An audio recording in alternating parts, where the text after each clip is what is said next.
she was there. She's there. Rakmati, could you come in front? It's too far back. I know this is coming in the way, so maybe it's. Thank you. Top of the evening, everyone. Such a pleasure. This room is always very special. It has a special energy. It's like being in a Boeing 747. It's a special evening for many reasons. We have an unusual talent and an unusual human being too. Moishakhi Shaha is the focus of our evening today. She really lives the dream, she walks the talk of making her life as she wants to. She's in a place which I think many of us who are double her age would like to be in. And she's done it all by herself, with lots of blessings and synchronicities. Before I start the evening, so to speak, it's a pleasure doubly accorded to us because this is a Rising Asia Foundation and Rising Asia Journal presentation of the third book launch we are doing. Incidentally, they are all women authors that we've celebrated. I would request Dr. Harish Mehta, who conceptualized and thought of Rising Asia Foundation, a historian, a terrific professor, and a writer and author, a specialist on Vietnam. Most importantly, a wonderful human being who's a historian at heart. Would you please say a few words of welcome? Thank you. Thank you, Julie, for those very kind words. A historian with a heart would be a first, because most of them have left their hearts behind in the archives. And then to sort of come out of there with a heart intact would be a first.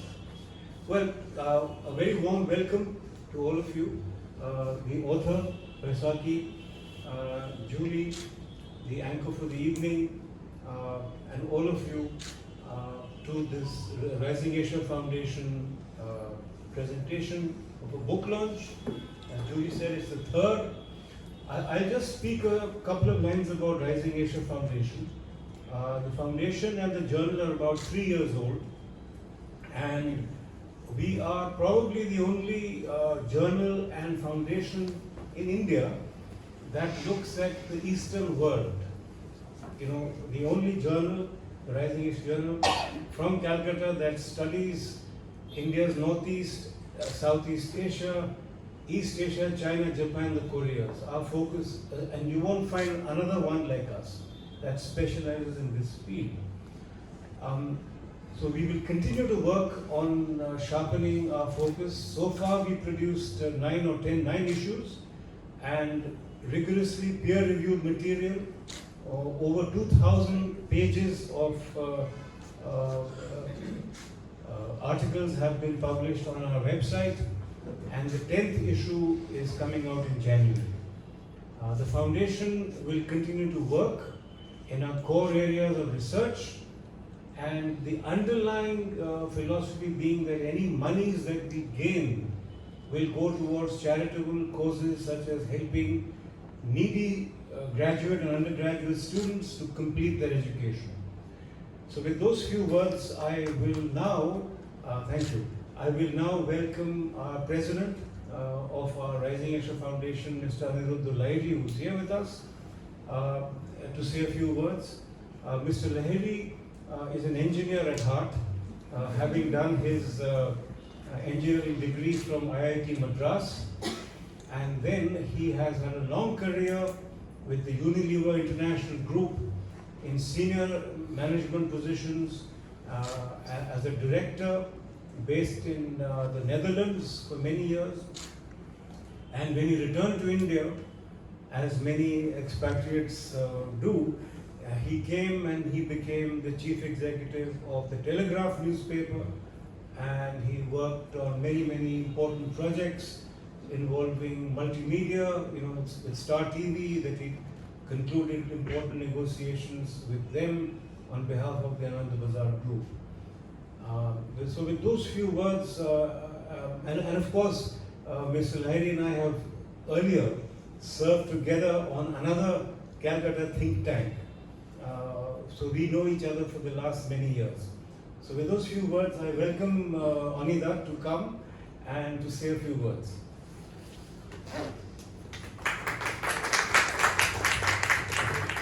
Can I speak from here? Yes, so wherever you like. You want me to vote it? Yeah. I think only if you promise to photograph me with her. Yes. Come on, Ida. Pleasure.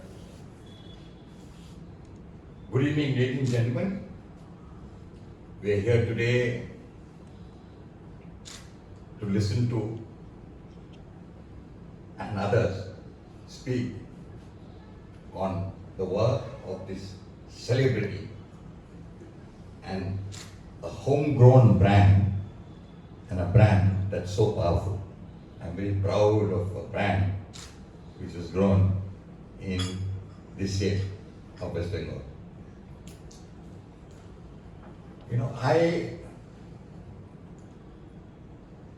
don't want to introduce this celebrity. I don't want to, for two reasons. First, because I really don't know how to introduce someone who needs no introduction. That's one. And secondly, because I know that after me, Julie is going to speak to you. That's Dr. Julie Banerjee Mehta is going to speak to you. And she, I consider, is far more competent in introducing such celebrities, and she can do a much better job than I can, and I don't want to steal her thunder. That's the reason. Okay. Now, Harish spoke about RAF, and he said everything that ought to be said about RAF, that is the Rising Asia Foundation. But I have my own way of looking at it, what is Rising Asia Foundation. And the simplest way I would like to describe the foundation and its activities, that it serves as a window for Calcutta, Bengal, in fact, for India to look out into the Southeast Asia.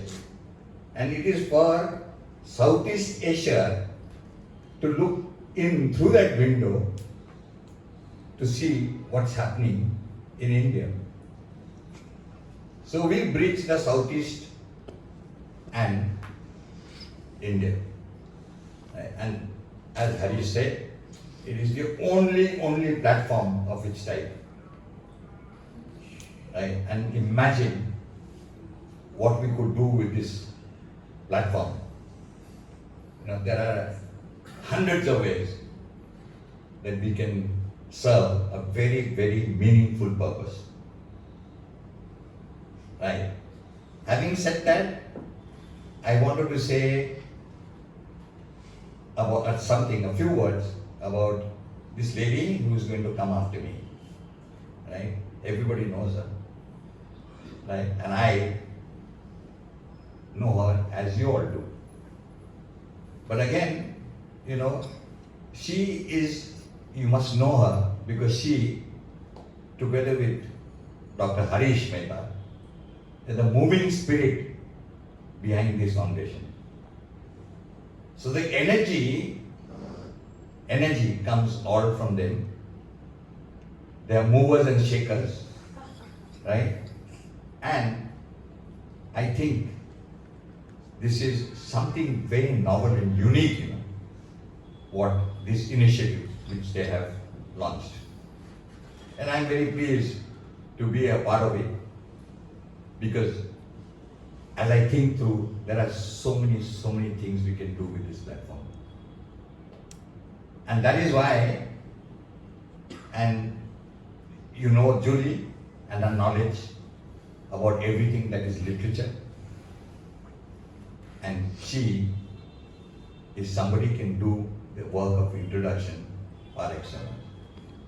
So my job will be to leave this floor as soon as possible, but only after I am welcomed on behalf of all of us, Boishaki Shaha, right, and Boishaki.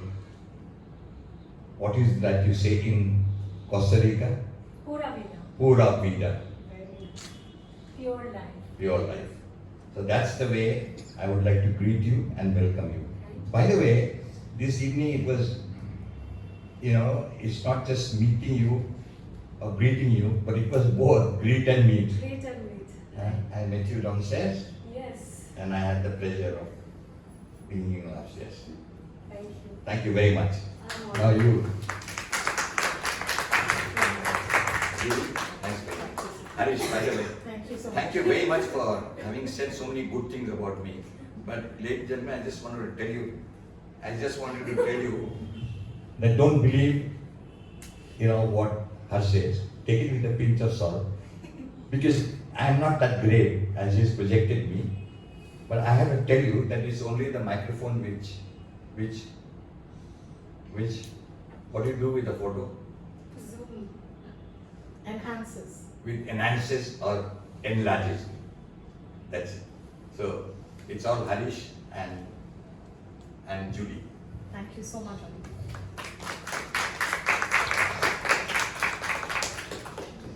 I'm the bad cop, so you have to be very quick.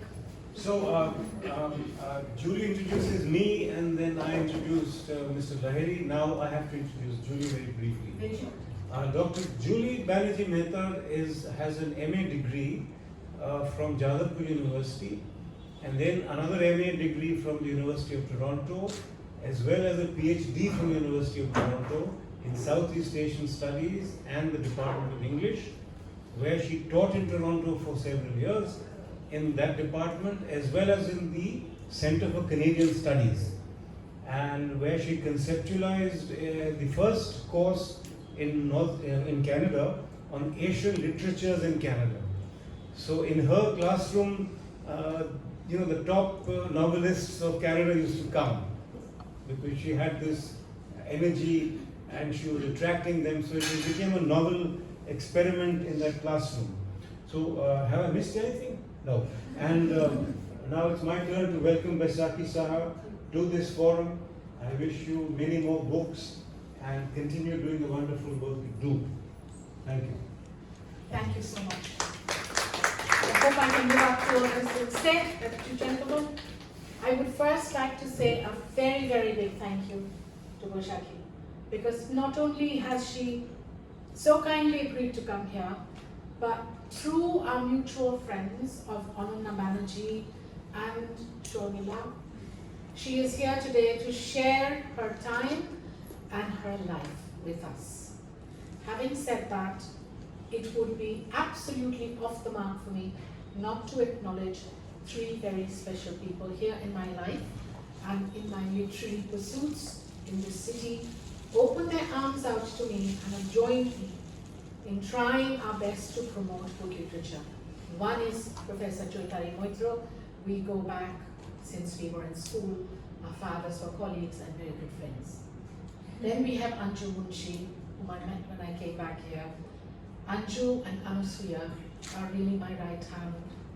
We work together for the Bengal Club Book Club and now for Rising Asia Journal, and which gives us yet another opportunity to read more books. Camellia, Paul, Dhi, Shankar are both products of great glory, I would say, for this city. Dhi Shankar is just out of Presidency University, having finished his doctoral degree. So he's a PhD. Camellia is from Jadavpur University, and she is a postgraduate from there who is now working in corporate Kolkata. in tech companies. I have 3 of my really bright sparks from my classroom this year at Loreto College. They're going to be getting their master's degrees, I hope, very soon. Mehuli Das, Mehar Nassim, and Showroom Banerjee. So thank you all for being here. Let's see where this evening goes. As Boishaki would agree with me, it's also the journey that matters and not the arrival. So, someone who has bridged so many years of my life through all the troubles that I've been through too, first of all, salams to you for how you have transformed challenges in your life constantly into opportunities. So, first off, can I ask you, Boishaki, what is it that made you think so seamlessly focused on going for that Singapore Airlines scholarship? And almost, as my father would say, I almost hear his words, you had the killer instinct. And you said, I've got to go and get it. And after that, all the windows and doors opened up for you. So, do start. First of all, thank you for all the lovely words and the great introduction I received from all of you here. And that's a good question to start. I have a very simple answer to that. The path chose me. I did not choose the path. And this is where the term synchronicity comes, because I wasn't even aware of the Singapore Airlines scholarship. It was a friend in my school who asked me after class 10, hey Boishaki, are you applying for this Singapore Airlines scholarship? And I was like, what is that? And she said, check out yesterday's newspaper. So I went home just out of curiosity, I checked it out, and that time we were moving from Chennai to Delhi, and we were having an address change. I asked my dad, should I apply for that scholarship? And he was like, what is the deadline? And I said, 3-4 months from now. And he's like, come to Delhi, let's have an address and then you apply for it.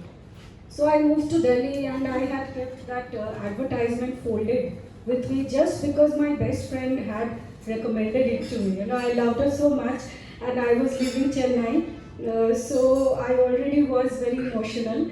So when I went to Delhi, I was like, just because she told me, I have to apply for this. The rest is what I say, destiny. Have I answered your question? Yes, I think you've pretty much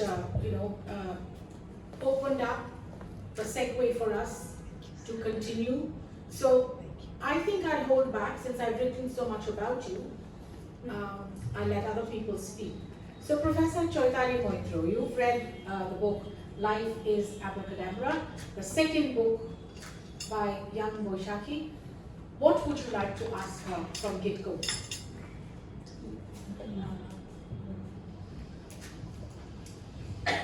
First of all, congratulations to you, because I thought that this book is a travel book with 2 more words, 2 more points which I would like to add, please.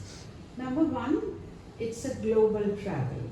Number 2, it's a book of self-discovery by someone young. If I say that I am prehistoric, I'm speaking to a young person. So that is the first point. And the second point is that from the literary perspective, I think it's a great book, and what you've done is you have given very clever stoppages in your narrative where you say the sentence space and you give the end notes. For instance, in the 8th story, there is a very, very poetic line which I must please be allowed to read. You say at one point, money comes, money goes. Money is an energy that flows. So I find a lot of poetry in that sort of expression. And after this, you talk about the end notes where you explain the Nigerian food habits and you give the sentence space. what made you do this? What did you have in mind? Well, you want me to talk about the money part first? No. Just generally. You see, your concept of destiny is so deep. You're using money only as a trope. I understand Yeah. that. So I would like to explain that. You see, since we are born into this world, we are programmed, we are conditioned, we are told, and sometimes we are even forced to go and make money. And in the pursuit of money, we lose ourselves. Now, money is an energy. There is nothing wrong in going and acquiring money. And abundance is our birthright, but not at the expense of our souls. Now, what do I mean by that? I mean, what is the expression of our soul? Most of us don't even take out the time to connect inside, to find out what is my desire, what is my wish, what is my goal. Mom says be an engineer, dad says be a doctor, teacher says you have to be an IT professor. So, in all these definitions, we lose ourselves. Maybe inside me, a rock star is sitting. How will I give birth to that rock star if I listen to mom, to dad, to teacher? And they will say, you can't make money being a rock star. How many rock stars have succeeded? And they dim the light of your soul, and then you don't have the courage to find that light. So when I said that thing, you see, when I traveled, let's say from Asia I went to Europe, then Africa, then South America, North America, Central America, I did not have a dollar in my pocket. And I always tell people, you don't have to be poor to live poorly. You know what I mean by that? Like when I was in Africa, I carried some money with me. My parents were very scared. I was very, very young. And my mom was opposed to the idea vehemently. She could not understand how such a young unmarried girl would go alone to Africa. My dad also opposed, but he was a bit open to the idea. He said, okay, it will, help her open up to the world and stuff. And when I went there, in my very first month, I got robbed of all the money I had carried with me. So I had two choices, to give it up and come back and make my parents right, who said, I told you, this is not going to work out. And the other choice was adventure. Find out why you are here. Something brought you here. There is a calling in your soul, that brought you here. You cannot leave this place without knowing what brought you here. So when I stayed there, I went through hell. I went through so many hardships, people robbed me, I was caught in flood, I went through some life-threatening situations. And in all those moments, I found the true meaning of faith. Faith is something we can't define. It only exists in our imaginations. God exists in our imagination. Love, feelings, success, failure, everything is an illusion. All of this only exists here in our imagination. When I was, in some of the most dangerous parts of the world, alone, there was no one to protect me, no one to be there next to me. How did I protect myself? Being a young Indian girl from a conservative family, you know how it goes for Indian girls, Bengali girls especially. I had to stay safe. Otherwise, I would put my parents down. I would put my lineage down. I created safety in my imagination. Sometimes I would just walk down a path and if I see some shady people walking like in Venezuela, they first shoot you before they loot you. So when I would see things like that, what I would do? I would just imagine that I'm invisible. I know that will make you laugh because I was not invisible. But my faith in that little thing, I'm invisible, they can't see me. They would not even see me as a target. And that's how I saved myself. Ushati, I'm going to cut it for Yes, 1 second. sure. I've just revisited the Venezuelan experience, Yes. for instance. Yes. And I pointedly wanted to ask you, what about the people who turn around and tell you, fine, you made your imaginaire into a reality. So the safety net is what you created for yourself. Right. But would you not say that there was a higher power or there was something helping you, and it could go completely wrong? It could go the other way completely. So how would you argue that? It could have, but this is where I come to my point again. Imagination is your source code. It is your soul signature. It is your divine gift. Everything, all experiences of life happens here. Now, let's say I imagine that my angels are protecting me, okay? If I don't believe in it, it will not work. Because what is belief? It is your faith in your imaginations. So, for me, like in a place, just pick up a newspaper and read what is happening in Venezuela. Just read. Right now, people are being murdered on the streets. I lived there for 2 years. I got robbed at gunpoint in my very first month. I was afraid. And after that, whenever I set out on the Venezuelan streets, I would look back, I would look front. Oh, the next person I see walking on the road, I would think he is a robber. But then at some point I paused and I was like, I can't live like this for the next 2 years. There has to be something, So before I started any of my travels, I read this Greek poem called Ithaca. So it says, the Laestrygonians and the Cyclops, the angry Poseidon, fear them not. You will never encounter them if your heart hasn't set them up on your path. If your thought remains lofty. What does that mean?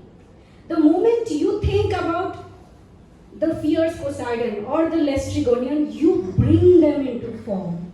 They come into your reality as vampires, And sometimes you will encounter the vampires, but you can still, overcome that. So the whole point of this book is to say, okay, there is fear, one polarity, and on the other polarity there is love.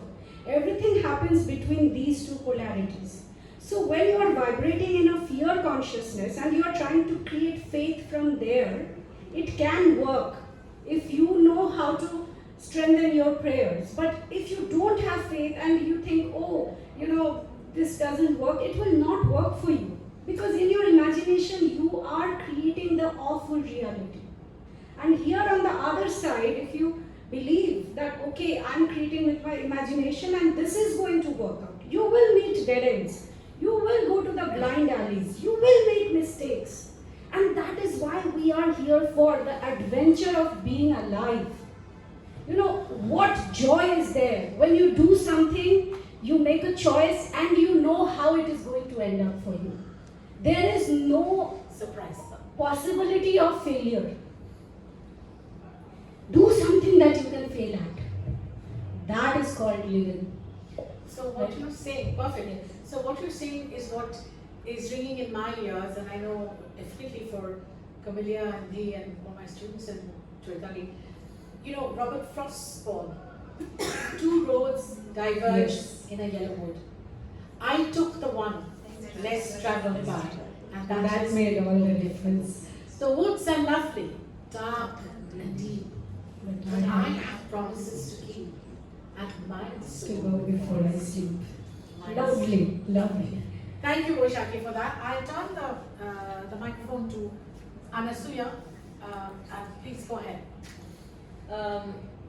So Vaishakhi, what I liked a lot about your book is that in every one of the stories there was an incident where you went back to your imagination, where you very clearly say imagination is creation. So that buzzword Yes. is being played by you in every story.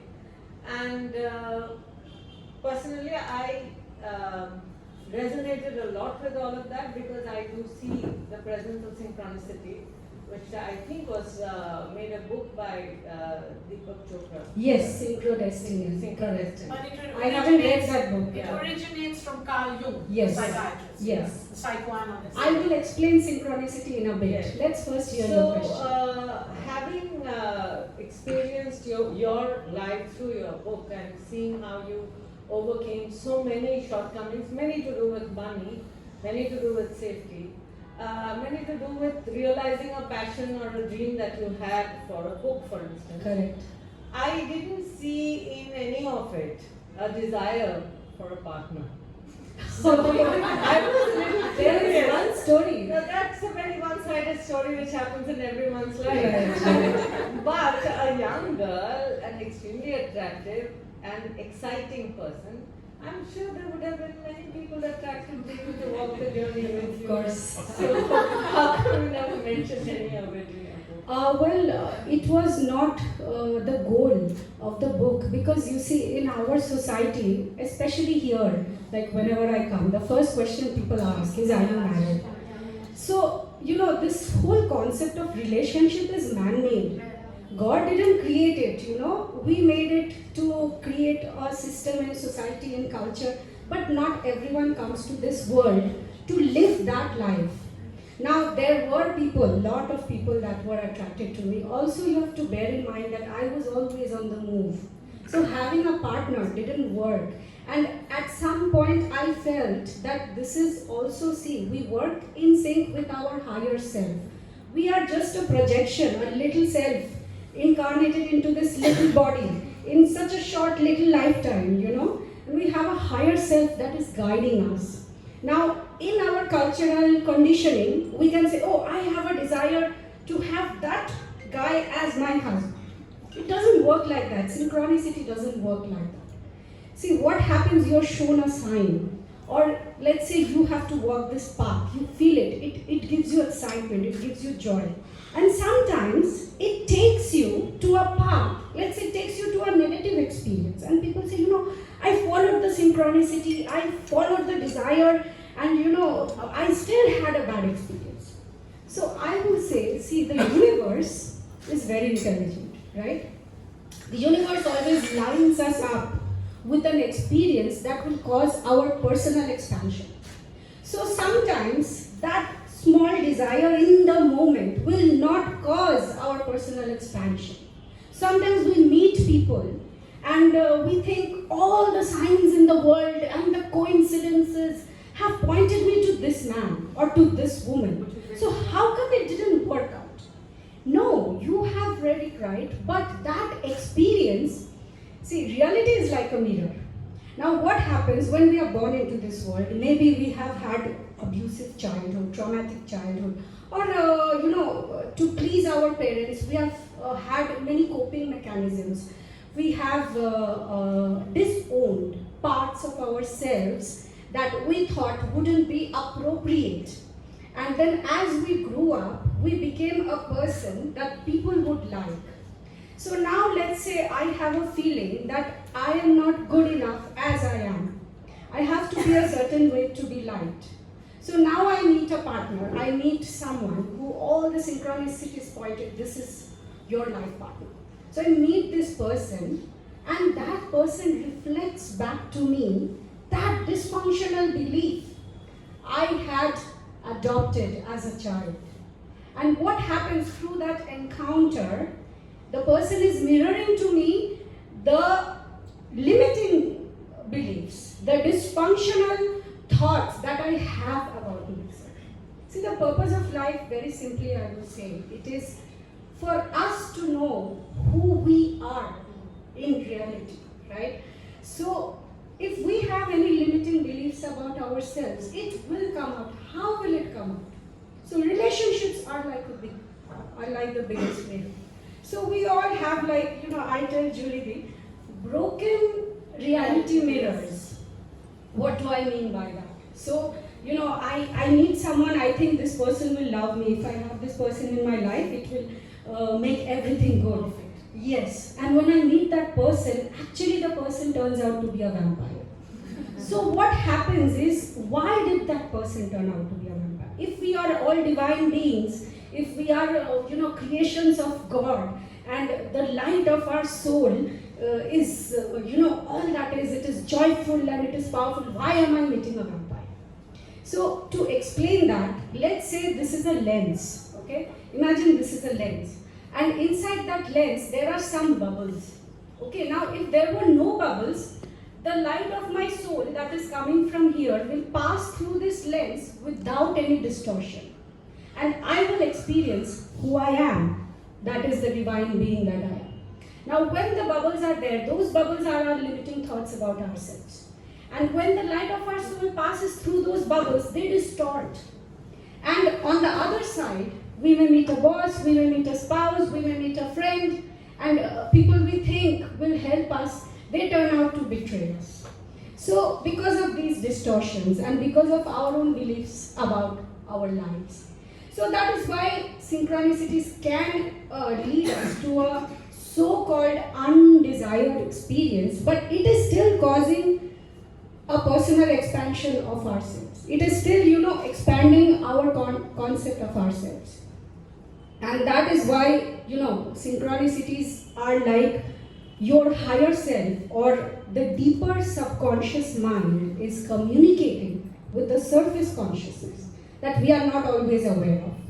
So to come back, just quickly finish it. It's not that I have not liked anybody. I have met people that I have been attracted to. I have had many men attracted to me, but at some point, I felt, okay, now it's time for me to move on, now it's time for me to, and I did not encourage those relationships because they were not what I was looking for. So they did not work out. And I was always on the move, so it will happen at some point, or may not. Doesn't matter. But still, if I'm living a purpose that is guided or whatever, it will not bother me. I'm not living that cultural definition anymore. So if at all the partner is going to come, it will be more like a conscious partnership, not a codependent relationship that we live. Like here in Calcutta, I've come after many years, and most relationships I see, they are defined. This is the role of the man. So people are role playing. People are not living their higher purpose as the light of my soul is being expressed. Absolutely. Vaishakhi, before we come back to synchronicity and the blue butterfly, Sure. which probably blew many minds here, I will pass it on to Shorubi first and see what the youngsters have to say. So, firstly, heartiest congratulations Thank for you. this book. So, at the very onset, as I read the first chapter, there was like a pause. It was like somebody has written my mind and it's just controlling throughout. Wow, I'm So, glad. And it's like I was absolutely jolted by the phrase that you used, emotional malfunction. So, I've always seen that the society will not literally take a moment to, call you an abnormal being or dismiss all your feelings and sufferings. But that the fun fact which you had written, the third and the second, it was very jolting and it was beautiful because I could resonate with it very much. Thank you. Yeah, and I've also seen, as I have proceeded through the chapters, dreams play a very important role in your life, and they have Right. shaped certain situations in your life. They've given you solutions so that you could navigate certain problems and complicated scenarios. So, my question to you is that, does it still happen now? Do Yeah. you still continue to feel that? Yes. Dream guided solutions so that you Yes. can, get out of a particular See, scenario. I'll give you one small example. When, during the pandemic time, I was looking for a publisher for this book and all that. So I had met a literary agent and he told me, get some endorsements. So I was writing to some interesting people whose work I personally have found very interesting and useful. I approached them for endorsements. So one night I was sleeping and there was this particular lady who I had approached for an endorsement. And in my dream, I saw that she was not going to give me her endorsement. Whatever, she was busy, her secretary said she's very busy, whatever, but she was not going to give me. But by then I didn't have the answer. Another aspect, a bit more forward in the dream, I saw that the president was giving me an endorsement, was willing to give me an The endorsement. president of Costa Rica. Yeah. So what happened? In the dream, I saw president. I had no idea what that meant. I didn't know it was president of Costa Rica. So 2 days later, I got an email from that lady's secretary who said, she's very busy, she doesn't have time to read your book, she wouldn't be able to endorse it without reading the book. Fine, my dream was precognitive. And one day I was walking on the streets, and the ex-president, he was two-time president of Costa Rica, Nobel Peace Prize laureate. The ex-president of Costa Rica's house was close to my house. So I was walking by the street, and I did not connect it with the dream. It just occurred to me that, I got endorsements from people all over the world, but not from anybody in Costa Rica. So I went and knocked on his door. All the security guards came out, and I was like, I've written a book. Will you please endorse my book? And the guys were like, okay, this is his email, send him an email. So I wrote him an email. My email was not answered. I waited for 1 month, 2 months, and then I was like, one day, I was lying in my bed, and suddenly I remembered this dream. It was like the dream said, the president will endorse my book. And I approached the president, and he did not even reply to my mail. So there is something more that has to happen. So what I did, I got up, I took a sheet of paper, with my hand, I wrote a letter to the president. I folded it, I didn't have an envelope with me, I just wrote Oscar Arias on top. I went there and I left my number. So I went to the guards and I gave them the letter and I said, please give this letter to Oscar Arias. Desperate. I don't know why. And then I went for a run, I do a lot of athletics there. And I came back home and I just was having dinner. Suddenly my phone rang. And the president of Costa Rica had called me.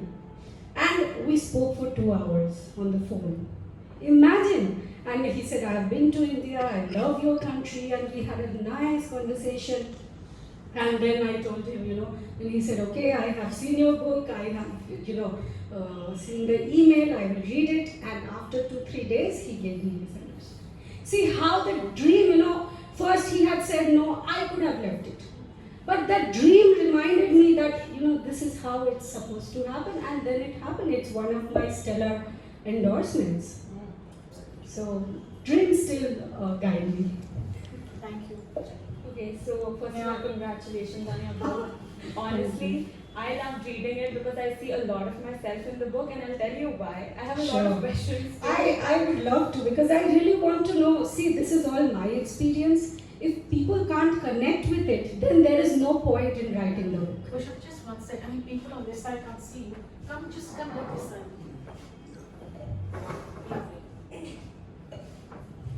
Okay.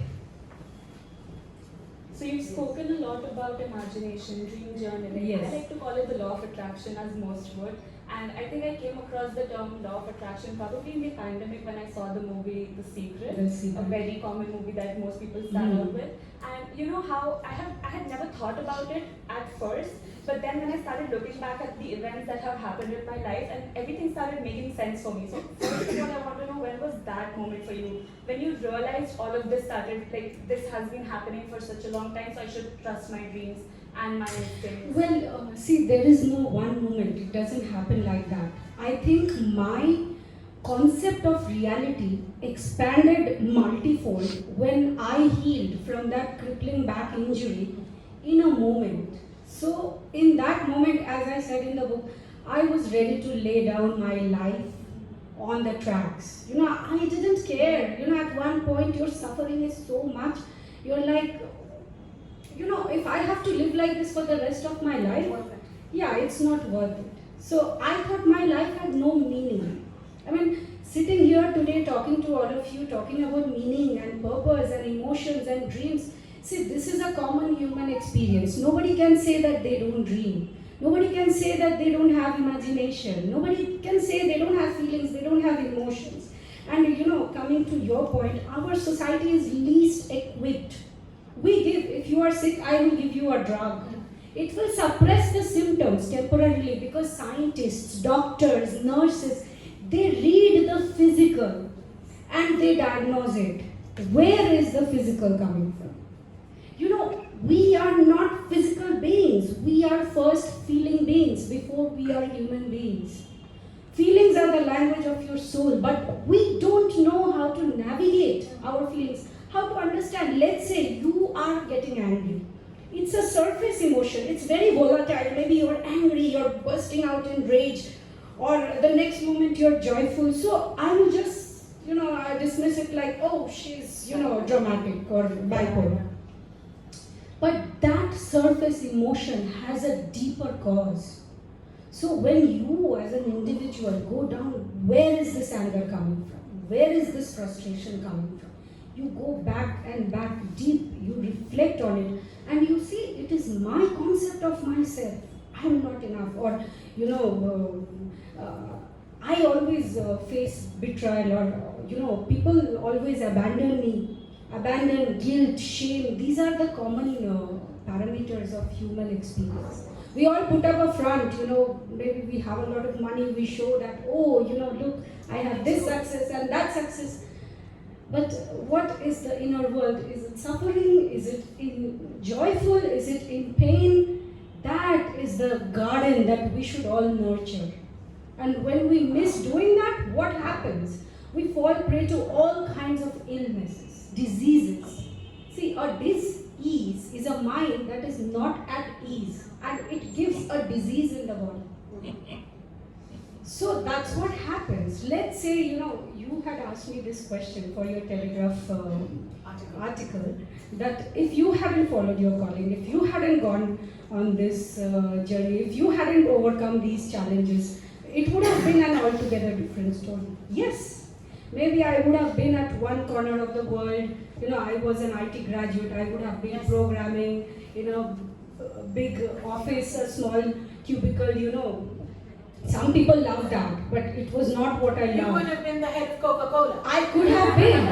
And what is Coca-Cola? I mean, what drinks they are selling to the world? Is it causing our expansion as a humanity, or is it deteriorating our health, our, collective human expansion? The amount of sugar, the amount of chemical substances that are in that drink messes up with our brains.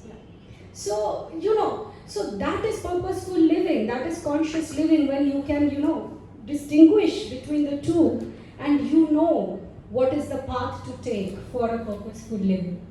Now you know why Vaishakhi is a very popular TED speaker. Yes. Can we have this for Camellia, please, first? Good evening, Vaishakhi D. Because I don't think Just say Vaishakhi. much younger. Souls have no age, so it doesn't matter. Okay. So, first off, congratulations on this wonderfully and so freely written book. Thank Okay, you. so as a reader, I could just not sit on it, and I had to read on and on. Okay, and each page is so full of anticipation, and it just makes us, want to know what happened next, where you went, what happened to you, and so on. So, so far, my fondest chapter is the one on the Black Forest wedding. Okay. So Okay. so romantic, and it reeks of creativity, spontaneity, right from the food, the ring tray, the garlands, and everything.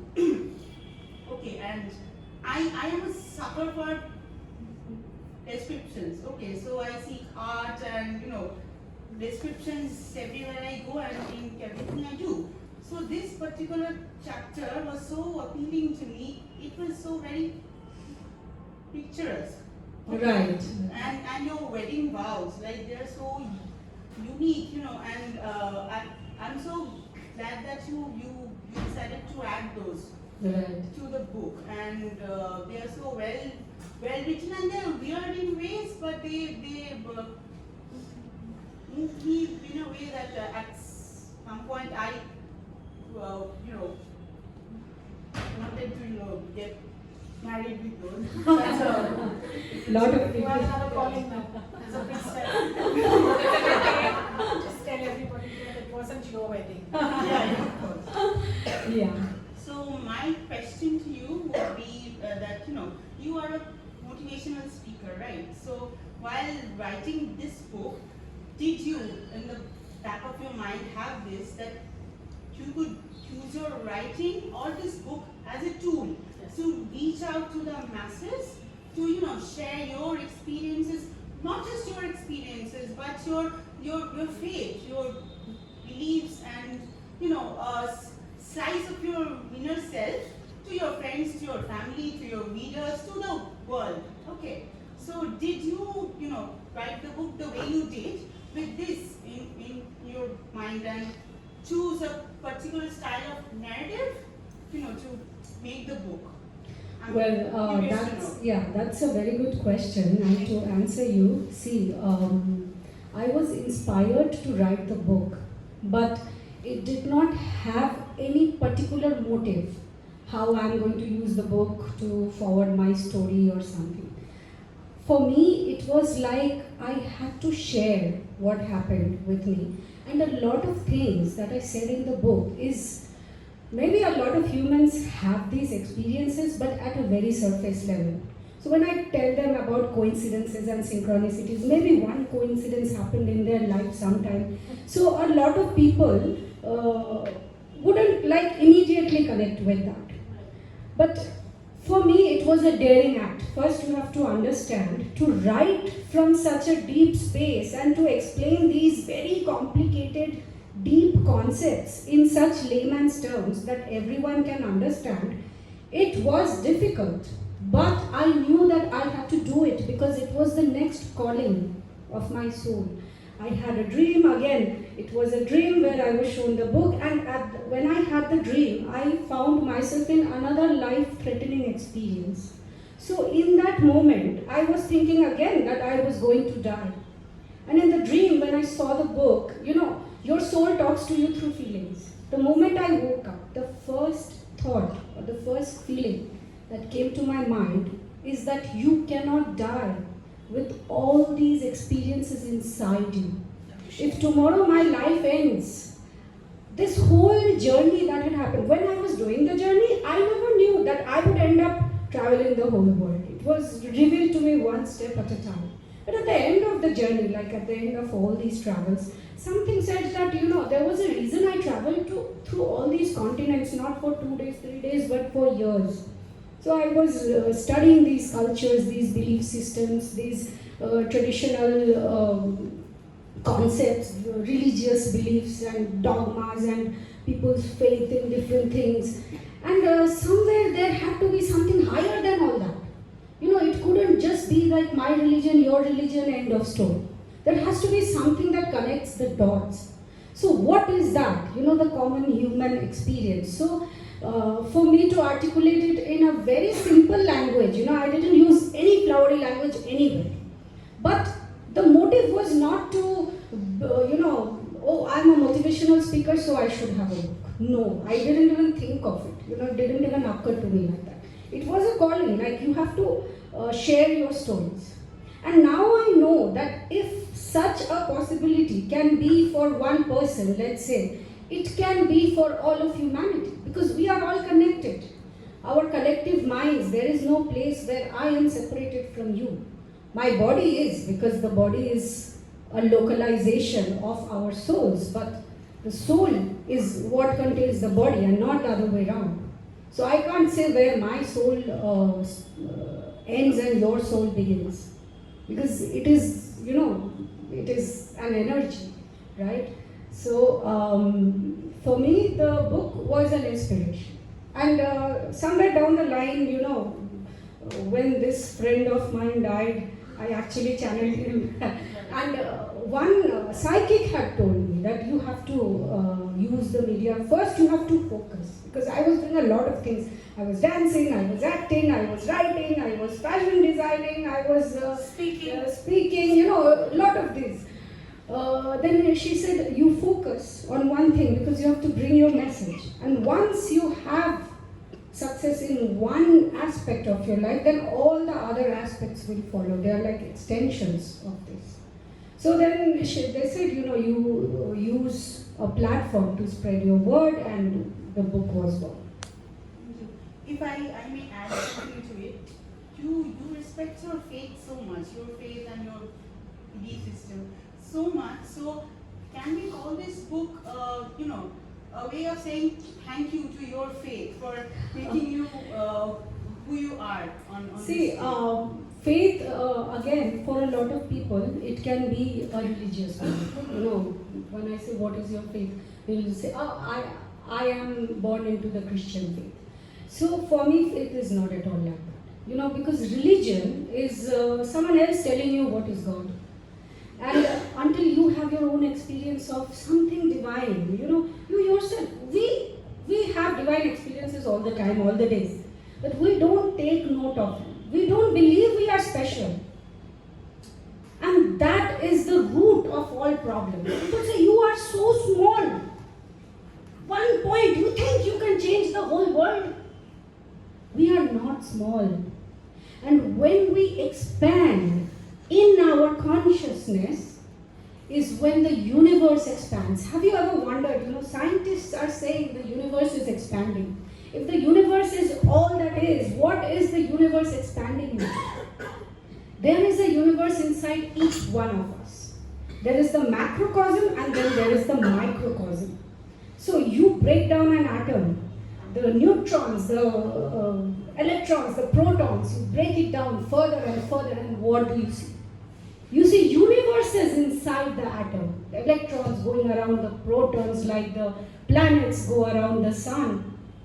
So there is a universe inside everything. Creation is infinite.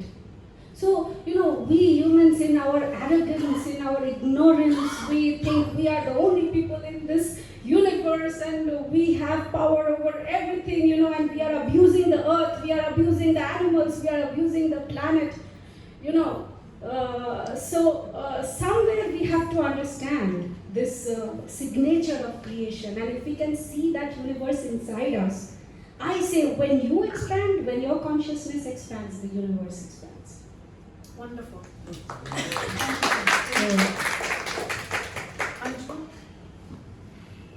Well written, well spoken, I can say that. Congratulations, Mehta. Thank you.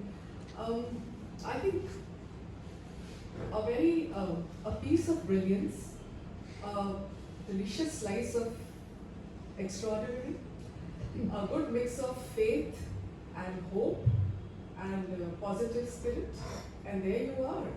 And a delicious platter in all, you know. I think we really enjoyed, most of us, we enjoyed the positivity that the book radiates.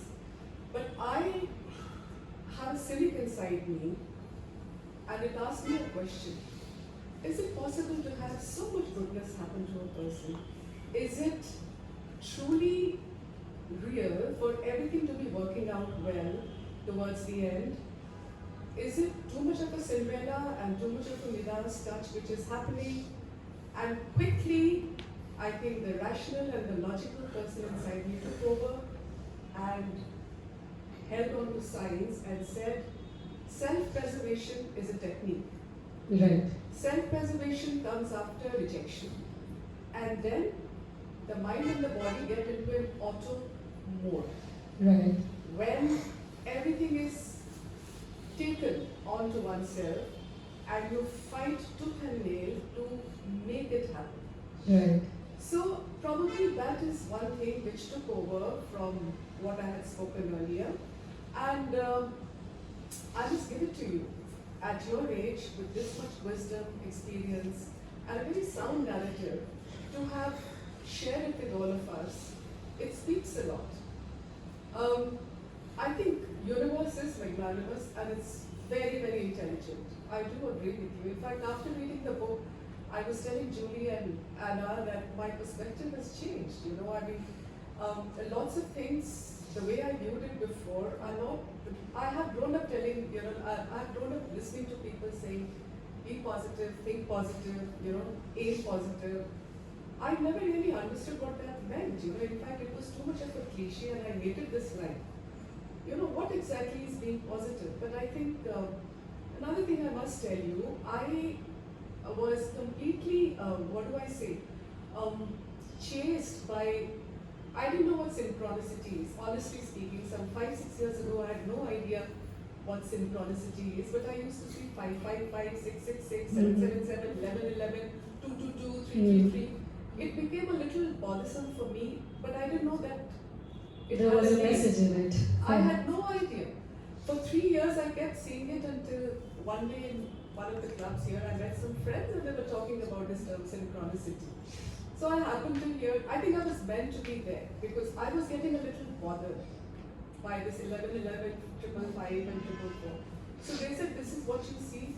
I said, but I do it.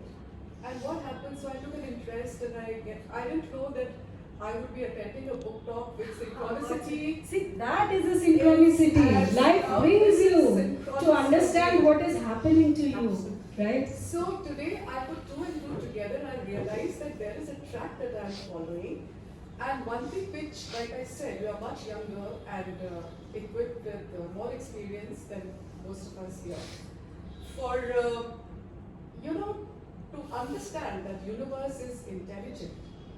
Otherwise, why would there be a pattern, on the wings of a butterfly? Yes. Symmetrical, beautiful colors. Fibonacci. Why would there be equal number of seeds and oranges and feathers? Yes. So if that is so, then why is human consciousness different? So we are a part of this very systematic, highly ordered system. And I'm sure that we also have a pattern inside us, all counted, all accounted for. That is why we have some people who are intuitive, there are some people who are instinctive, there are some people who are like psychics, there are some who can read the heart. Maybe the universe has equipped us, and with this synchronicity episodes, it is telling us to look into that aspect of ours and take it up seriously. Well, thank you very much. When I go back home today, there are 2 things I'm going to take with me. One is that the sense of security. I have many fears. I fear water, I fear air, I fear heights and all. I think security comes from the mind, which you have said. I think if you break that reserve of resistance and being very scared of things, you can make it. And 2, God is a she. I think that's the best. God is a she and You see, Buddha, Krishna, Jesus, Muhammad, all males. Who created religion? Patriarch. So I quickly want to address your point because you've made some interesting points, and I want everyone to know this thing about positivity. Okay, let's say you're having a negative experience in life. Try thinking positive. It will never work because you are in resistance. I'm having a negative experience. I have to look into it. You turn it positive eventually. But you cannot, use a positive blanket to cover it. It is there, it is giving you a message. So you see, I will tell you that life is not just about positivity. It is about us accepting our positivity and our negativity. It is about authenticity. And we can come to our authenticity with awareness. When we can become whole, see, the moment I say I want to think positive and I disown that negative experience you have had, what am I doing? I am disowning parts of my own self, parts of my own experience. Then I am in self-rejection, I am in self-hate. Denial. I'm in self-denial, all those adjectives you can put there. So what is wholeness? Wholeness is owning these parts of ourselves that we had disowned. And loving ourselves nevertheless. It is called self-directed compassion, self-soothing, radical self-acceptance. And half of our diseases would disappear if we could do that at that cellular level. So God loves the whole of us, not just the parts of us. That's what we don't understand. So this secret, this law of attraction, you were saying, if you follow it blindly, you will come against a dead end, like a wall. Because positive thinking doesn't always work. You have to understand when you are having a negative experience or you are having a negative thought, oh, she's my friend. Why am I feeling jealous of her? Why am I angry with her? I'm supposed to love her, but I'm feeling angry.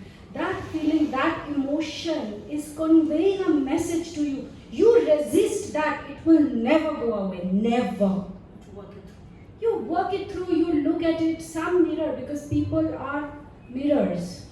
You go deep inside, you say, oh, why is this happening? Maybe somewhere I'm jealous of her achievements. Why? Because I wanted to be there and I couldn't be.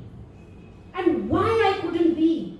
Because I think I'm not good enough, and that is playing out in my external reality. The universe is like a giant photocopy machine. It mirrors back to you your own internal vibrations. So when I say, this broken reality mirror concept, it's like you see mirrors and you adjust your vibration. So when I'm having a negative experience, I look at it. Why am I having so many people betray me or abandon me? Then I go inside. When did this first happen? When did I first feel abandonment? Oh, when I was a kid and I wanted my dad to come and play with me, and he didn't play with me and he left me, and from then, and I thought I was not good enough for him to spend time with me. And the next time I went again, that happened again. And again I went to my dad, again it happened. And it's like wearing, let's say I'm wearing a pink colored, light pink glass, okay, which believes that I'm not good enough for my dad to love me. And then I go to him again, and again he rejects me. So that pink color becomes, it becomes darker and darker until it becomes red, And as we grow up, that color becomes so dark that we cannot even see reality anymore. Everything is through that pink mirror, everything is pink. And that is how reality shows us back what is inside us. But as I say, most of our societal conditioning doesn't think like this. It is all achieve. Get the girl, get the guy, get the job, get the house, get the baby, all of this. Okay, but see, so the journey of life, I say, it is about the evolution of our consciousness. It is the journey of souls. It is not about that car, that house, that job. Those may be, small pursuits, but they should not be the end goals of our life. Okay, so that part about positivity, I would not say I have not had negative experiences. I always have.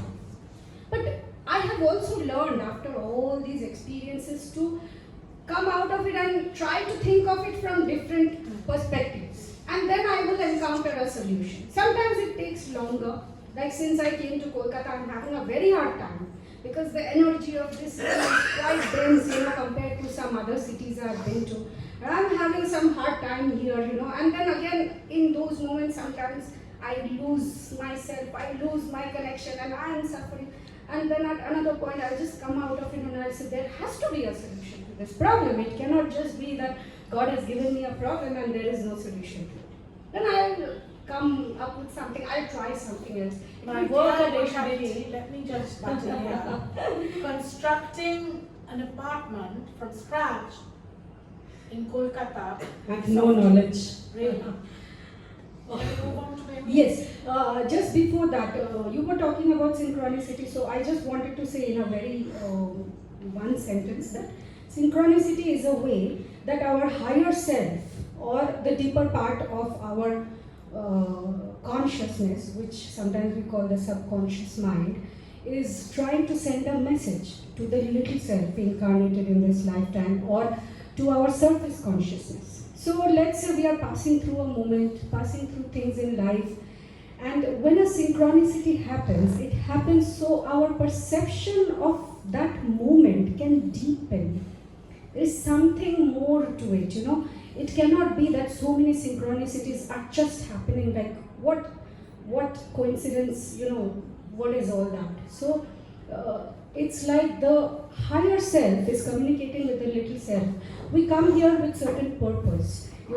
Maybe I am going to invent the airplane, or I am going to create a revolution in consciousness, So mired in the dysfunction of society and religion and tradition and familial expectations, we can often forget what we come here to do.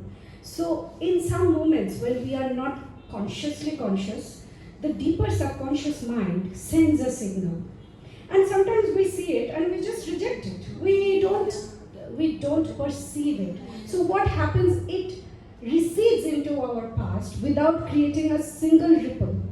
But if we notice that synchronicity and ponder and contemplate, something else, another synchronicity shows up and another, and before you know it, you start, living a magical life, interpreting all these signs and synchronicities, and you build a personal store of intelligence.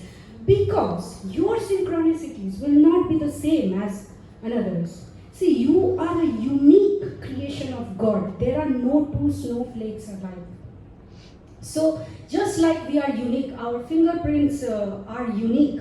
The same way, your desires, your wishes, your dreams are unique to you. Your thoughts are unique to you. And based on how strong your desires are, that is how the energy of your synchronicities will be groomed. So sometimes when it happens to us, we find ourselves alone, we cannot go to a friend to validate that experience. So what do? We dismiss it. And it recedes into our past without creating any ripples.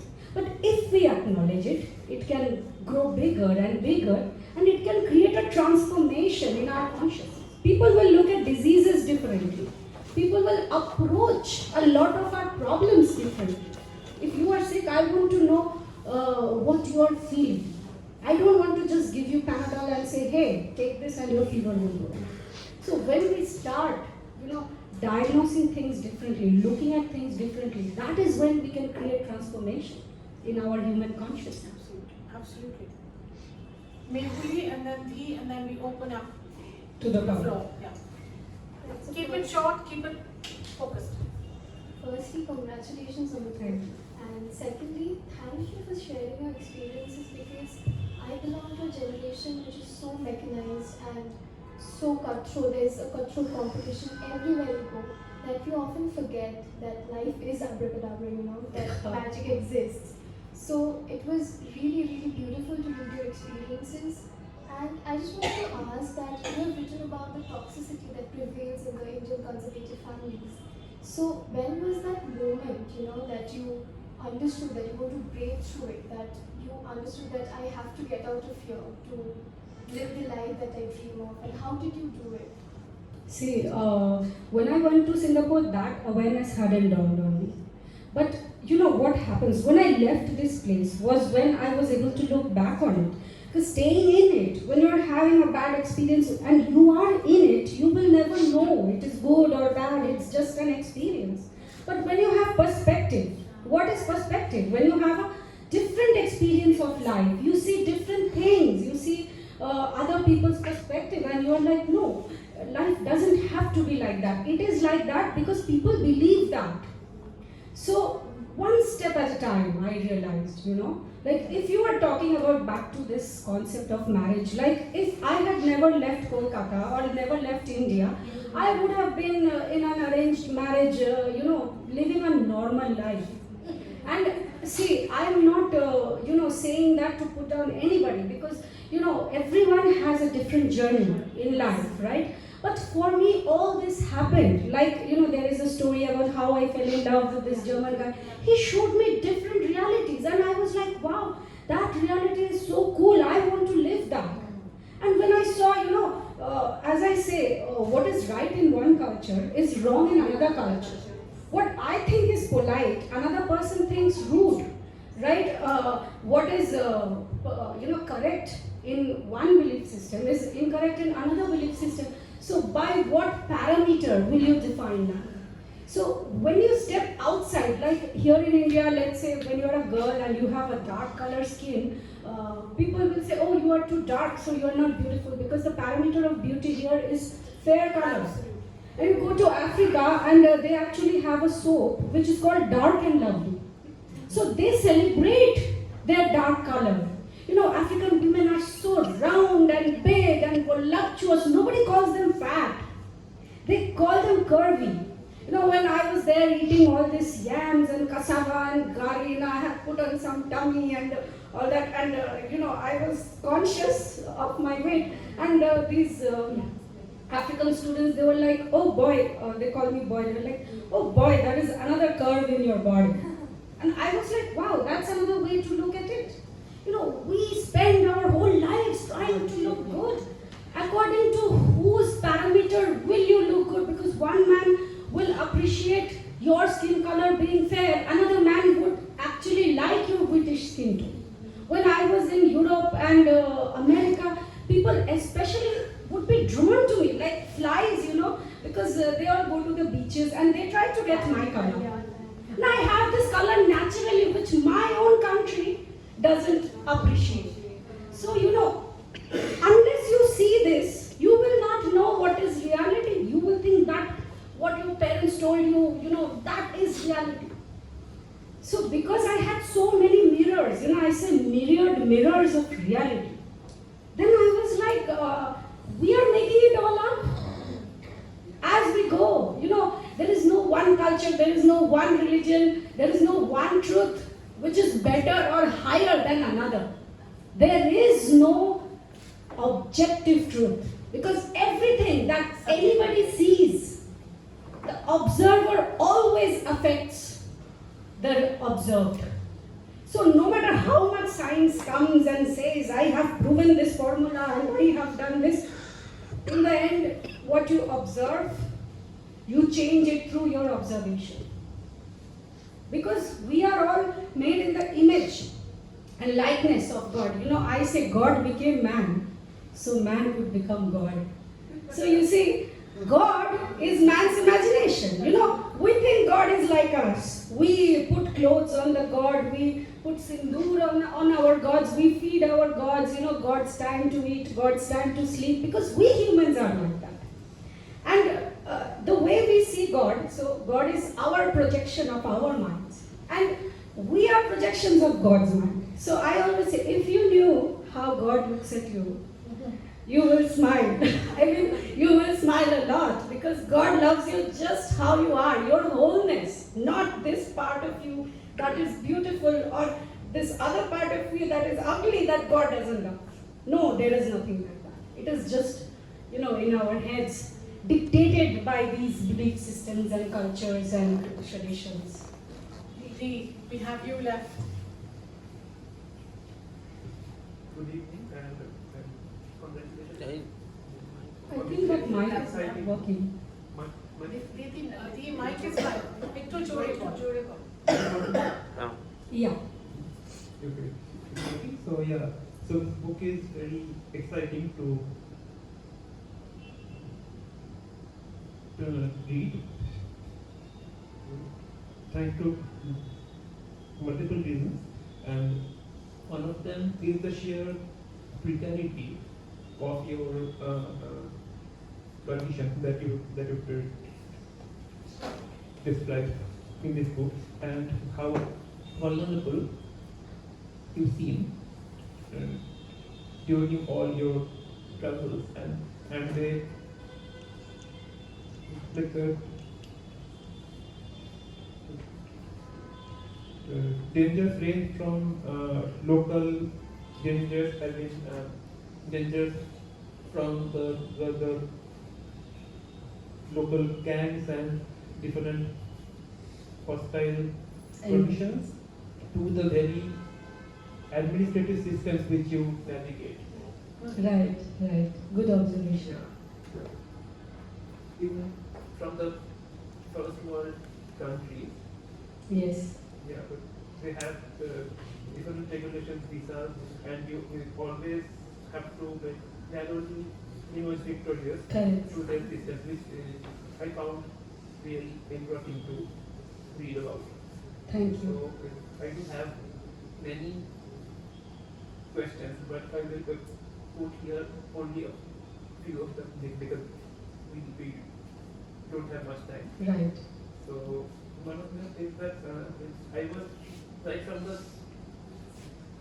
beginning, your concept of synchronicity and other and the idea of the universe conspiring to help us, especially, was taken obviously right out of the Alchemist, and I had that in mind right from the beginning. That is why I was like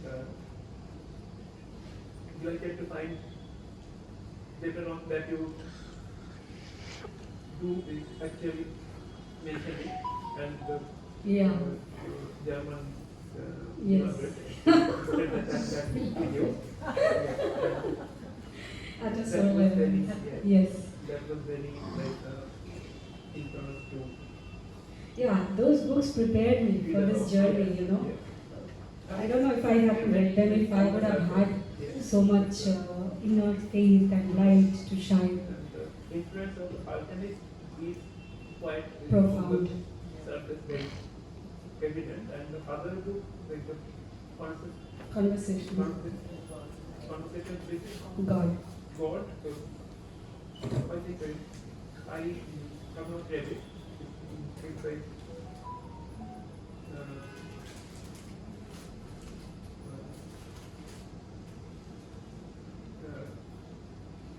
someone who I haven't read. Neil, I think Neil, yes. Yeah. Wall. And I would also like to hear about the other influences on you, like the other authors who have influenced you, because this alchemist, like the story of the alchemist also has a complicated history.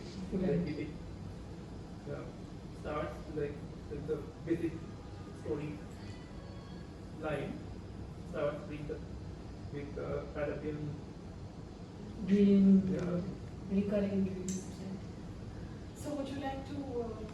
No, let's hear your question. What is it? and then it also has like a both an Eastern as a Latin American provenance, because it was also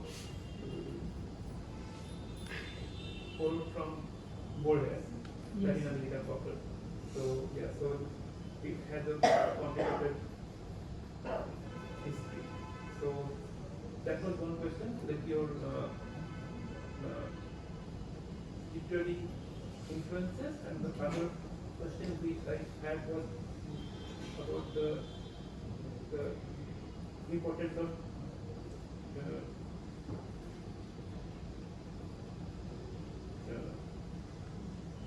dreams and how they influence you, and how you perceive them. So I was wondering, not all our dreams are made equal, right? So we also dream about random things, and which are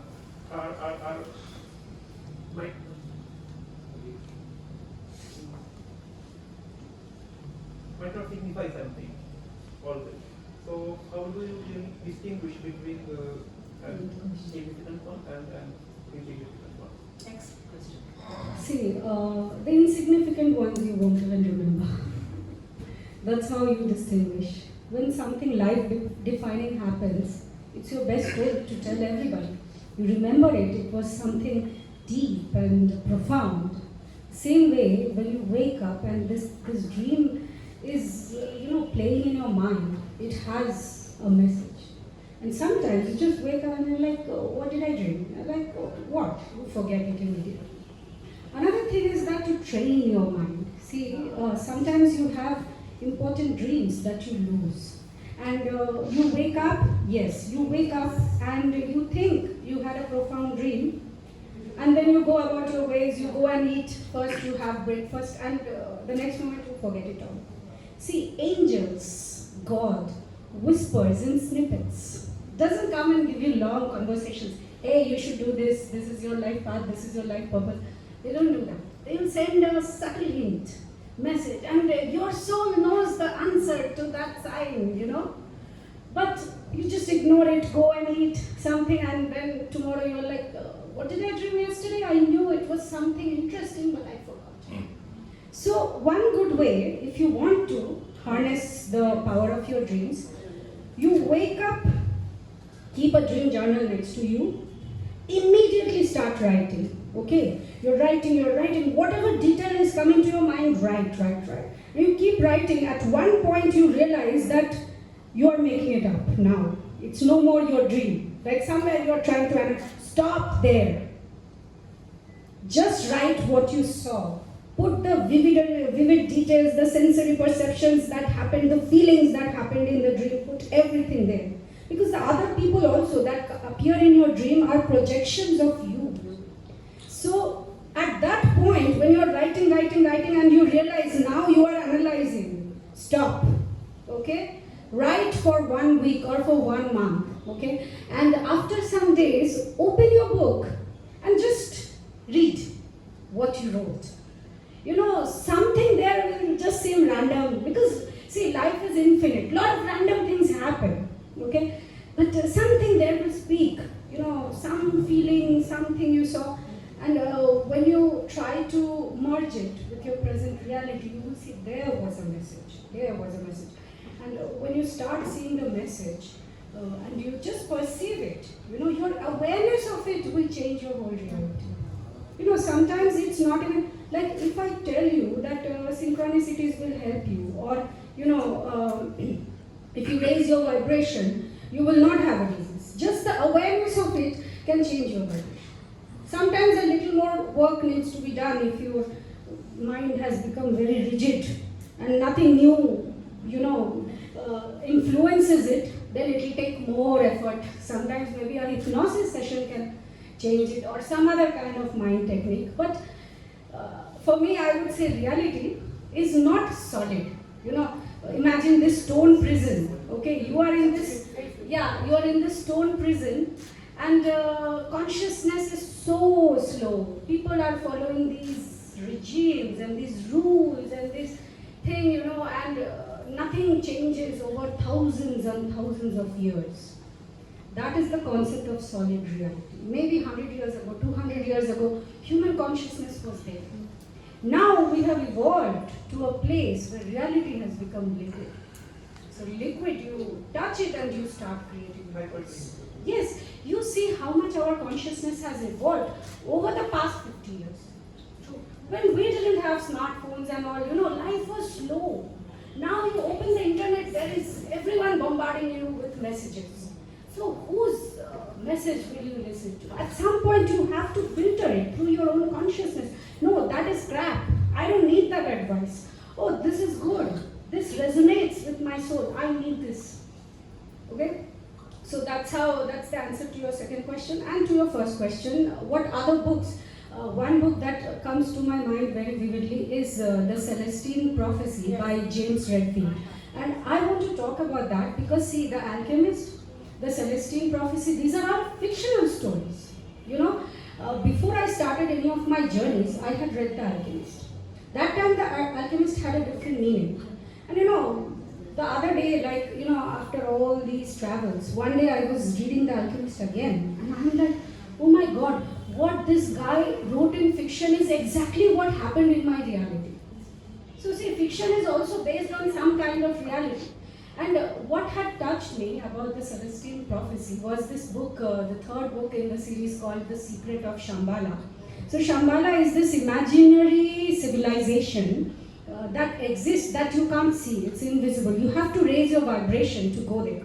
So the protagonist of the book, he goes through a lot of challenges, and then synchronicities present themselves to him, and he starts to interpret them.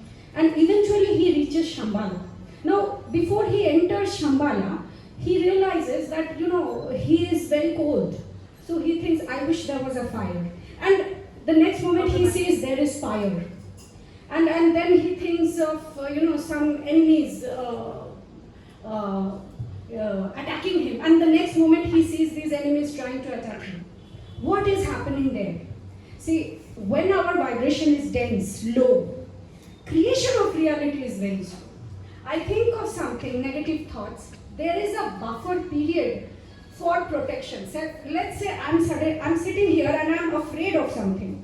If it happens immediately, we will not survive because we have not trained our minds to operate at higher vibrations. So to reach those higher vibrations, you have to train your consciousness so you don't end up perishing in the process. So when your vibration is higher and higher, lot of luminaries are working with energies and coming up with these theories. I'm not the only one. So when your vibration rises, Creation is instantaneous. And if you don't know how to discipline your thoughts, how to discipline your imagination, you will cause harm to yourself.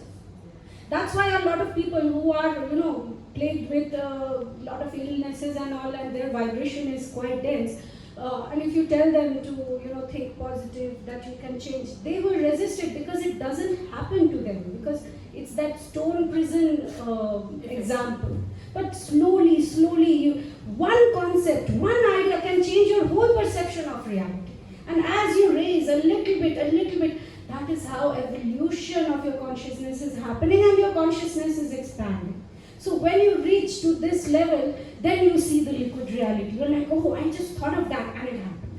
Just today, I was telling, this is a joke aside, okay, don't take this seriously. I was telling Sharmila, when I was wearing this dress, she was like, oh, it's so shiny and all. And then I said, I'm a celebrity. I was just joking, and I was joking with her.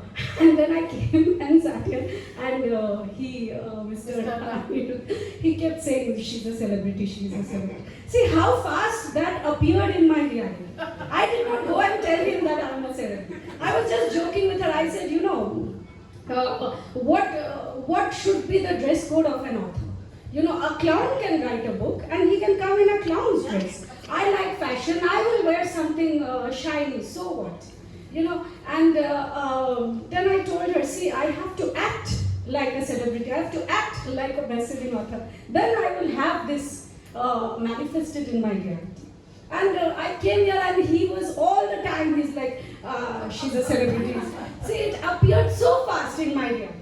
It was not just me imagining, I believed it, So it can be a small thing, but it has significance. Like if you, shortly I'll just say this experiment by Carl Jung, who coined the term synchronicity.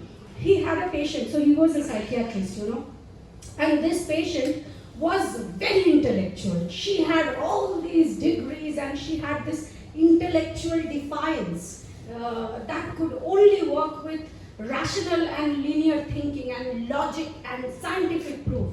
So she was having some problems and she went to this psychiatrist because someone told her to go to him. And he was trying a lot of methods to help her. And she kept having this intellectual bubble around her that will not accept anything without proof. So Carl Jung was frustrated and he was like, after a few sessions, he was hoping that something irrational would show up, something irrational would happen that will break this intellectual defiance with which she had surrounded herself.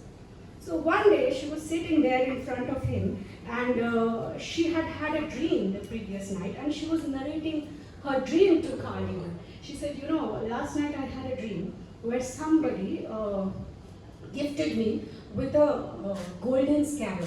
Now, a scarab is a particular kind of beetle, and she had this golden scarab. Someone had given her a ring. It was a piece of jewelry which was gifted to her in the dream.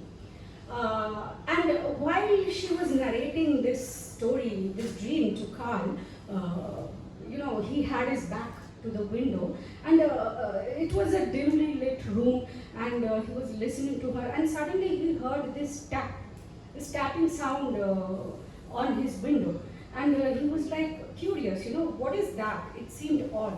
So he went and opened the window, and there was a fairly large insect which flew into the room, and he caught it in mid-air, and he opened it, and it was a Setonia aurata, which is a scarab beetle which has a golden rim. And he gave it to her and he said, here is your golden scarab. That moment shattered that defiance she had, that will never accept anything without logic and proof. And then her therapy could go on with success. So I always have this to say that, we do not have time to wait for scientists and doctors and researchers to tell us what is true about reality. There are so many things about reality we don't understand. But in the meantime, we have to live our lives. We have to make sense of our lives. We have to find our purpose and we have to be happy. without diseases, without, whatever. If we wait for the scientists to tell me what is true about my reality, we will spend lifetimes waiting for proof. So I'll end this with a personal quote that I came up with. It says, logic is tragic because it has no magic.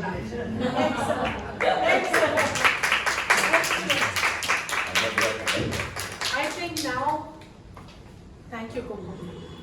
We will at least have a few questions from the floor. I apologize if this has gone on, but I think you'll agree it's been quite compelling and fascinating.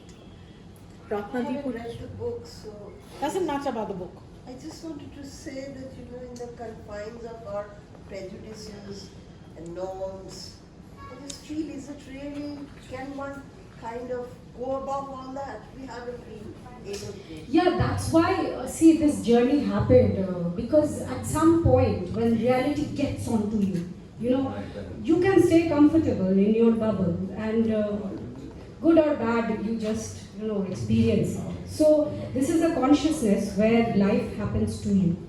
Now, when you go above that, you suddenly see, okay, I think something positive and life starts to show up differently. So suddenly you become a creator of life, And there are higher echelons from that, There comes one point where you say, I am life.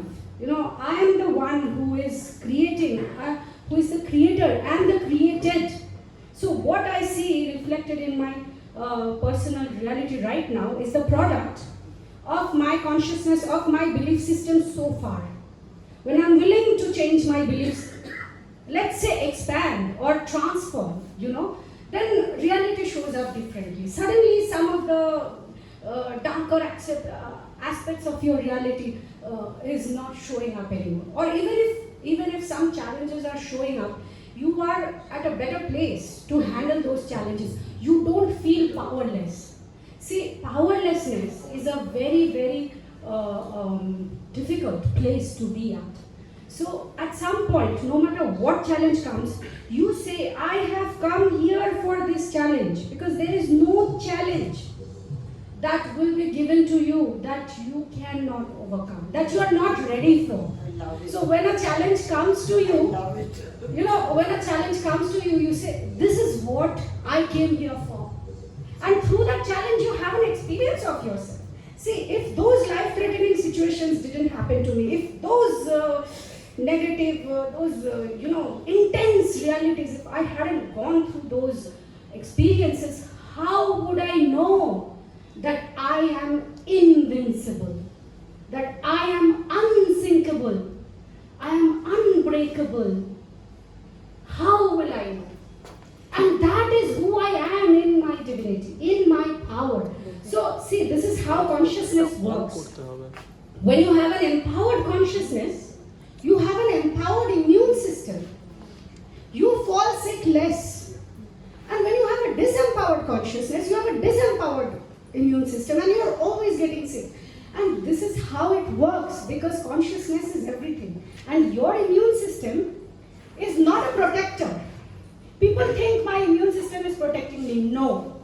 Your immune system is a conformer of your consciousness. It is not a protector of your body. So, many things. I experiment with my body. During the pandemic, I flew all the way from Costa Rica to US to India, and I was running from pillar to post, always going here and there. I was in the most affected zones. But I do not look at pandemics the way they show you, this collective consciousness programming, fear controls, basically. So, I don't want to boast or something, but just to share the knowledge. I didn't take a vaccination because I thought vaccines and medicines work for those who believe in them. In the end, it is your belief that is curing you, your belief in the medicine. If I know my body and if I say I will not get that, I don't need to put that vaccination in me, then I will not get it. I know so many people who took all 4 vaccinations, they still got COVID, so many even died from it, and I didn't get. I'm not saying it in a boasting way, but as I was trying to answer you, that an empowered consciousness creates an empowered immune system, and vice versa. If you have all this rigidity, you know what I say, rigidity kills. So rigid thoughts, beliefs, this is possible, this is not possible, this cannot happen, this is the only way things happen, then you are operating in a very powerless state of consciousness, and that will become your reality. It will show up in all sorts of ways. Through yes, yes. And it happens to me also. I am not saying that, you know, I am foolproof and all. But overcoming it has become a habit now. Anita. Well, that was absolutely fascinating. Thank you. Having said that, I still have many questions to ask. I know. But this These discussions are infinite. that has been given to me, I'll only take a couple of minutes. Sure. First, for 1 bit of information. We talked about Fair and Lovely. The name's Yes. changed since then, and thank God. Thank God. Thank God for it. It's again, like yourself, it is a absolutely super homegrown band.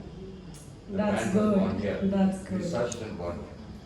But what I want to tell you is that you know which country the sales of Fair and Lovely Is the highest. highest? Which Don't country? tell me Africa.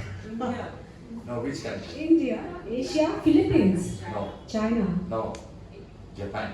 Oh. And we researched it and we found that Japanese women,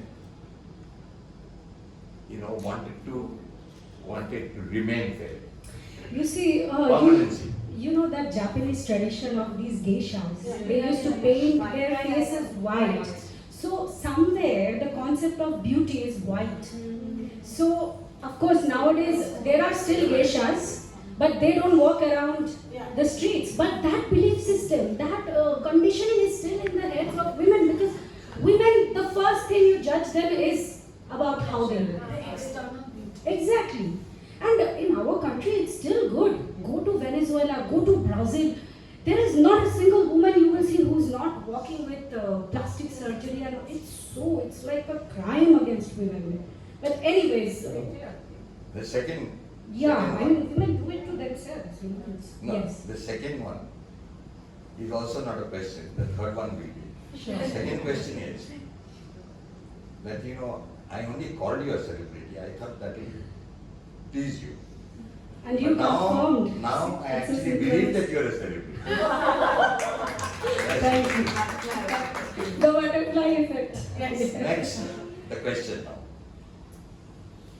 You know, life as it evolves, at least in Hinduism, is actually a series of enactments, a series of illusions, if you may like. Yes. So there is no truth. I am not what I am. What is the truth? The he is inside me, right? But when so everything that happens in life is an illusion. Yes. You may call it Totally. Maya. Yes. Maya, is that right? Yes, Maya Okay. means illusion in Okay. Hindu terms. Right. Now, when you talk about dreams, what is it? Is it an electron at a higher level? So it's a proton, electron, and electron at a higher level. A very deep question, but I will explain it in a very short terms. See, we are much bigger than what we think we are. We are existing simultaneously in parallel realities and alternate universes. How do I explain that? Let's say right now in front of me there is choice A, there is choice B. I take choice A, what happens to B? It's another reality. If I had taken B, something else would have happened. All possibilities exist in the consciousness of divine. You know, there is this thing called the Akashic records. Yes. Everything is stored there. So dreams, sometimes, see, when you have an intuition, you have a premonition, who is sending you that message? Hey, don't do this. This is no fun. Let's say you don't listen to that gut feeling and you go ahead and do it and something negative happens to you. Have you ever heard anybody tell you, I listened to my intuition and something went wrong? No. They say, I didn't listen to my intuition and something went wrong. Who is sending you that intuition? Your future self. Your future self, which exists in this. See, it's a consciousness. You are a consciousness. So, if I could explain time to you, time is not like a line, it's like a book. all the pages in this book exist simultaneously. Now many times, let's say on page 100, let's say you are on page 10 and you have a dream of page 100. And then you come back to 10. And when you are actually going through 100, page 100, you have a familiar feeling that this has happened before. I've been here, it's a deja vu feeling. Who is sending you that deja vu? So you are much larger than you think you are. In your dream, you are living other realities. See, the biggest proof in this is this. If you never wake up from a dream, will you ever know that you are in a dream? So how do you know this is not a dream? This is not a dream. You pinch yourself. See, many times I have had a dream, and because I'm so much into dreams and all, I would actually pinch myself in my dream to see if it pains. And in the dream, when I pinch myself, it pains. So in the dream, I think that it is not a dream. The conscious mind. Yes. So we are living these realities, these universes. There is no place where the universe ends. It is infinite, it is parallel. See, my dad passed away. I told you when we met, passed away 2 years ago, which brought me to India, and then this book happened, all of that. Since he passed away, I have had so many dreams about him. So many dreams where he is alive. Even 2 days ago, I was having a dream about this house that I am constructing, that is his unfinished business, and he is in that house. He is helping me get these contractors, get these promoters, and all. This dream happened 2 days ago, just before coming to this event, and I was like, there is a reason I am making this house. I don't believe in building houses and all, but maybe there is a message, because when I came here, everyone was against constructing this house, and something inside me kept saying, this is Dad's gold mine. I see it as a gold mine, and I keep having this feeling that gold will come out. I don't know how, when, what. I'm just following my instincts. I've had many people, try to my own family, my brother, sister, don't do it, it's a lot. And I have gone through hell trying to build this house because I have no knowledge of construction. But somewhere, something is telling me this gold will come out. So, Dad is there. I've seen him alive in so many realities, but I have not seen him dead in any reality. So, when he passed away, I wrote this post and I told him, we will meet again very soon. And we have already met so many times. He exited from this matrix, but he exists in other matrices. So, the dreams, the realities, did I say that? So, the realities in our dreams are our realities. When you start owning your dreams, you start communicating with your past, with your present, with your future, and you become wiser in the present. Because all those selves are you. You are much bigger than who you think you are. Your higher self is infinite. So all these dreams are beautiful. We are living simultaneously so many realities. And to add one line before finishing it, when we sleep, we think our bodies need rest, but it is actually our souls that is so limited in this perspective of this body, which is ravaged with diseases and old age and wrinkles, that the soul doesn't get, the soul needs to rejuvenate on a daily basis, even while it is functioning in this body. So when we sleep and the soul has all these adventures, these experiences across timelines and universes and realities, and we wake up, we feel rejuvenated. What is it that rejuvenates your body? It's your mind. So, to answer that, I know many people will not believe in parallel realities and alternate universes, but if we have another discussion like this, I will convince you it exists. Thank you. I look forward to that. But Vaishali, you are just amazing. Thank you. Thank you. Said it for all of us. Anyone else with any questions?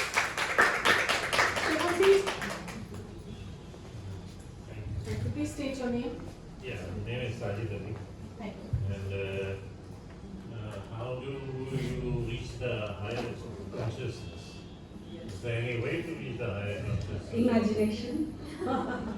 See, what does it take to reach a higher consciousness? You have to change your beliefs. As I said, reality is liquid. So just think something is happening to you. So this is evidence. Let's say you desire. let's say you desire something in life, and exactly opposite of what you desire is showing up. So, what is that? That is proof of what you don't believe. I think the mic has run out of its battery, so I have to keep pressing on yes. So, is that working? Yeah. Hello. Okay, I think that might be actually the last. This mic is dead. We will recharge its battery again and it will be alive. Yeah. Just the way the soul recharges itself. Yes.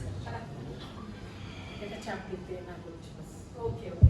Yeah. So you change everything in your belief system, in your imagination. So how to change a dysfunctional belief? First, whatever is showing up in your reality, you have to ignore that. Why? Because otherwise reality will convince you that it does not exist, right? Your dreamed, desired reality doesn't exist. Now, what is the next step? Find something that is opposite of your dysfunctional belief system. Look for it in your reality.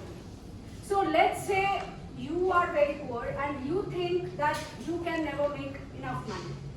So that is everyone, your relatives, your friends, everyone is telling you, you can't do this, you can't do this, you can't do this. Find someone who has overcome those challenges, who has created that abundance in their lives. If that reality is possible for someone, it is possible for you. So the way to change a limiting belief is to create an opposite belief. And when you create a counter belief, how will that set inside you? You have to start finding evidence. You remember you are the creator of your life. So if you look for evidence, you will find it. Synchronicity will place it in your reality. And once you start finding the opposite reality, this will still be there. Okay, your parents, but you change, you be the first domino. You topple the domino and all the dominoes are changed. So you be the light for your soul family, for your lineage, for your ancestral heritage. You change one thing and everything in the future changes because you have healed your consciousness. And they say the sins of the father is revisited by the son and history repeats itself. Why history repeats itself? Because the patterns continue. One person has to decide to discontinue the patterns and it will change the entire matrix of reality for that entire soul group. So that's how you raise your consciousness. You change it first in your imagination. You say, this is possible because I can conceive it, because I can think of it. Now, this is not what my reality is showing me. So I have to go and look for the opposite of what my reality is showing. Start looking and you will find your higher self will place the law of attraction. So it will start placing synchronicities. You will start meeting people who have overcome similar challenges as yours, and then it will become your belief that it is possible, and one step at a time you will rise from that dysfunctional belief system and you will create a different reality from yours. And then looking back, you won't recognize your past.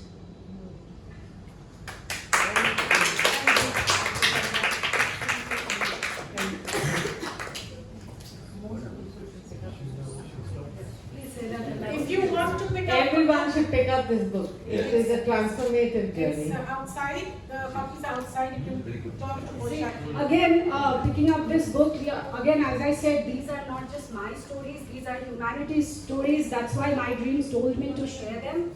Whether you believe in my dreams or not, if you read it, you will start believing in possibilities. So, I did not have time to sign the books. If you get a copy, bring it to me, I will sign it. And Oh, so sweet. Thank you. and how basically how do you pay for it? You can pay. Yes, somebody is there. You bring the book to me and give me. So the book costs 399 rupees, but I'm sorry, I don't have 1 rupee change. So you have to give me 400 rupees. The extra 1 rupee is for my signature. It is the Anmol oil.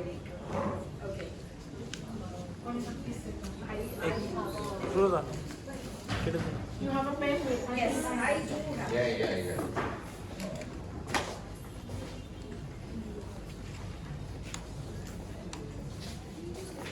Yeah,